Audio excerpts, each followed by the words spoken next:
साथ ही हाथ बढ़ाना। दोस्तों, मैं श्रीकांत निश्चल जीएस साहब यूट्यूब चैनल में आप सभी का स्वागत करता हूं।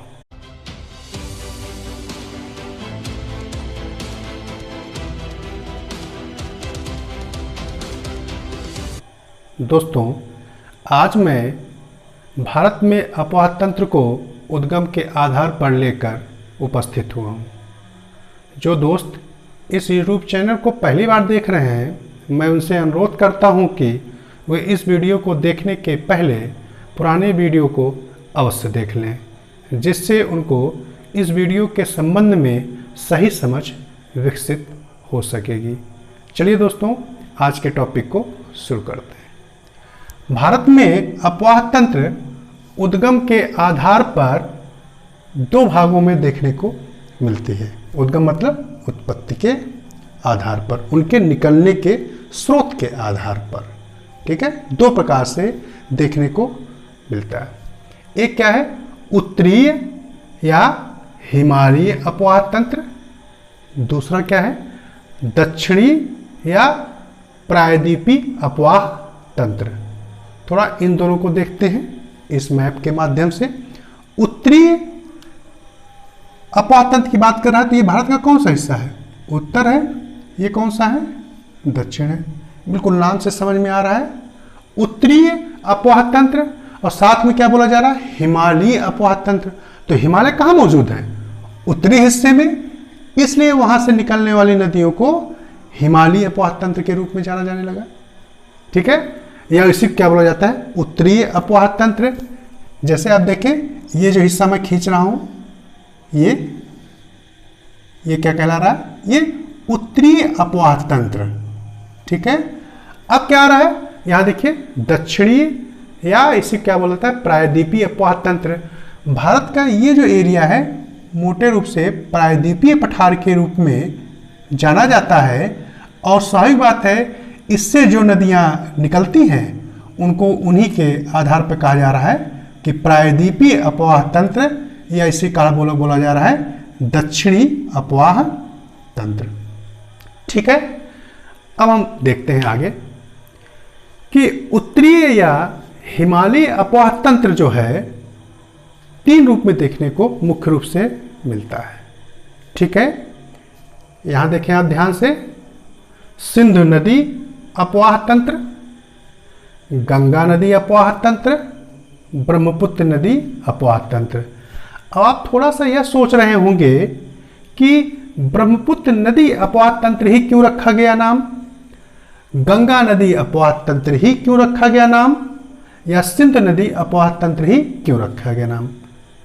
जैसे जो है फिलॉसफी में है, बुद्ध की फिलॉसफी है कि प्रत्येक कार्य का कोई न कोई कारण अवश्य होता है। तो स्वाभाविक बात है, यहां अगर ये नाम रखे गए हैं नर्मदा नदी अफवाह तंत्र, या गोदावरी अफवाह तंत्र, या कृष्णा नदी अफवाह तंत्र, या कावेरी अफवाह तंत्र, तो स्वाभाविक इनका कोई कारण है। तो वह कारण किसमें छुपा है? अफवाह तंत्र की परिभाषा में। अफवाह तंत्र को हम जब समझ जाएंगे तो स्वाभाविक बात है, हम ये समझ जाएंगे कि आखिर ये नाम क्यों रखे गए हैं। तो थोड़ी सी चर्चा कर लेते हैं अफवाह तंत्र में, जबकि मैंने पिछले वीडियो में इसके बारे में समग्र रूप से जानकारी दे रखी है। थोड़ी सी चर्चा कर लेते हैं। देखिए, अफवाह तंत्र क्या होता है कि एक प्रमुख जलधारा और उससे अन्य छोटी जलधाराएं जब आकर मिलती हैं तो वे आपस में मिलकर एक जलवाहिनी का या जाल, पानी के जाल का निर्माण करती हैं। और ये पूरा पानी का जाल क्या कहलाता है? अफवाह तंत्र कहलाता है। और चूंकि मैंने अभी क्या बोला कि एक प्रमुख जलधारा मौजूद है जिससे आकर और जलधाराएं मिल रही हैं। अब हम इसी बात को कहां रखते हैं? यहां पर ले आकर क्या लिखा है? सिंधु नदी अफवाह तंत्र। तो स्वाभाविक बात है कि मान लीजिए यह सिंधु नदी ऐसे बह रही है और इस सिंधु नदी से कई अन्य छोटी नदियां आपस में आकर मिल रही हैं ऐसे से। तो ये पूरी हिस्से को सिंधु नदी अफवाह तंत्र बोला जा रहा है, क्योंकि यहां पर प्रमुख नदी कौन सी है? सिंधु नदी, और उसी के नाम पर इस अपवाह तंत्र को कहा जा रहा है। ठीक है, अब हम देखते हैं इस बात को इस स्ट्रक्चर में। देखिए सिंधु नदी अपवाह तंत्र लिखा है और इसके साथ जो इसकी प्रमुख सहायक नदियां आपको देखने को मिल रही हैं, देखिए जैसे कौन सी है, झेलम नदी, चेनाब नदी, रावी नदी, सतलज नदी और कई नदियां हैं। तो ये सभी नदियां, ये सिंधु नदी बह रही है और इससे मान लीजिए झेलम ये नदी आके मिल रही है, रावी ये नदी मिल रही है, सतलज ये नदी मिल रही है, चिनाब ये मिल रही है आकर, और ये सब पूरे का पूरा जो है एक पानी के जाल का निर्माण कर रही हैं। और चूंकि इसमें प्रमुख नदी कौन सी देखने को मिल रही है, सिंध नदी, इसीलिए उसके नाम पर है क्या है, सिंध नदी अपवाह तंत्र, जिसमें ये सभी नदियां देखने को मिलती हैं। तो जब भी सिंध नदी अपवाह तंत्र बोला जाएगा तो हमारे दिमाग में यह बात आ जाएगी कि सिंध एक प्रमुख नदी होगी और उस नदी से कई अन्य नदियां आकर मिलती होंगी और जो एक पूरे जाल का निर्माण करती हैं, वही कहलाता है सिंध नदी अपवाह तंत्र।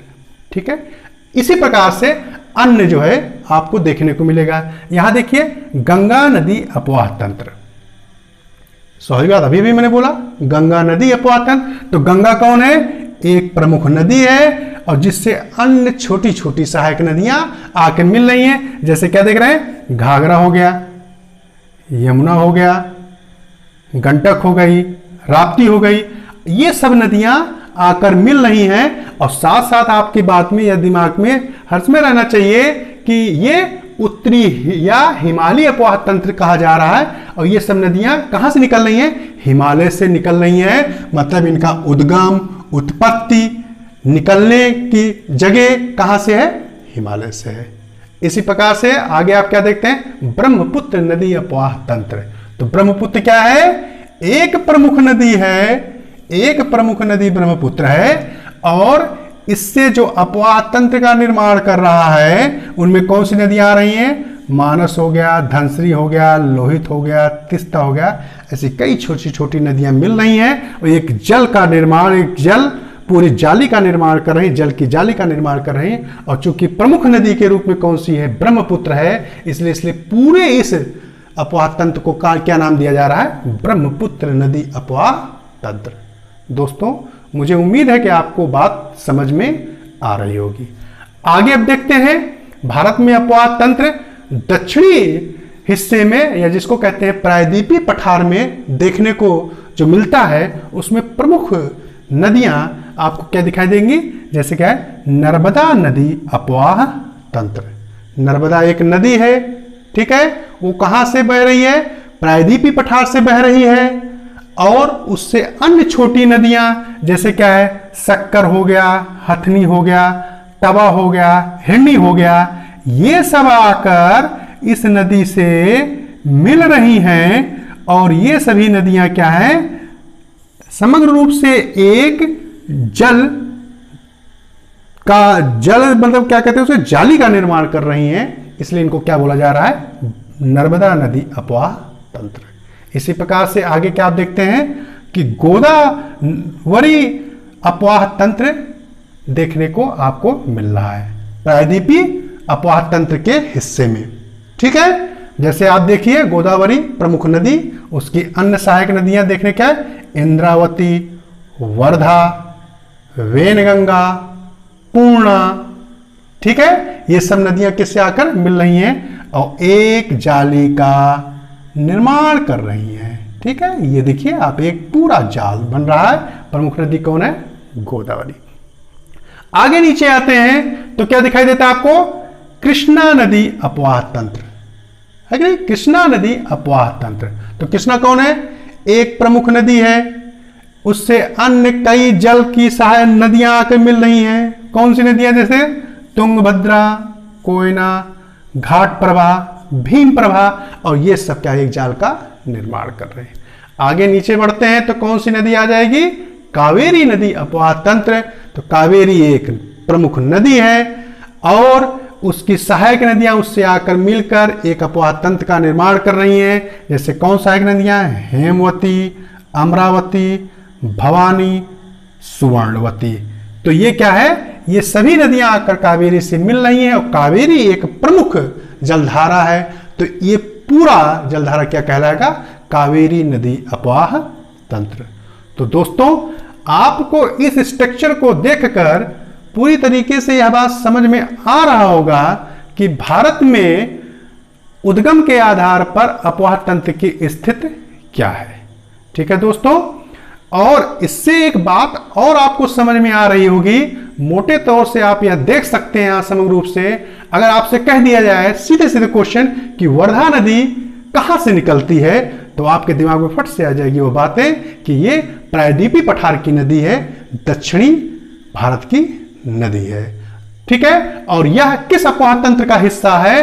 तो आप तुरंत कह देंगे या तो गोदावरी नदी अपवाह तंत्र का हिस्सा है। तो इस पूरे स्ट्रक्चर से आपको समग्र रूप से भारत में नदियों के अपवाह तंत्र को देखने को मिल रहा है। दोस्तों, मुझे उम्मीद है कि आपको यह वीडियो बहुत अच्छी तरह से समझ में आ गया होगा, और जिन दोस्तों को यह वीडियो समझने में अभी भी दिक्कत हो रही होगी तो इसको आप कई बार समझ कर देख सकते हैं बार बार, और जो नए दोस्त हैं वो पिछले वीडियो देखते हुए इस वीडियो को देखेंगे तो उनको और बेहतर तरीके से समझ में आ जाएगा। तो दोस्तों, इसी के साथ मैं ये अपना वीडियो ख़त्म करता हूँ। अब हमारी आपकी मुलाकात नेक्स्ट वीडियो में होगी। तब तक के लिए धन्यवाद।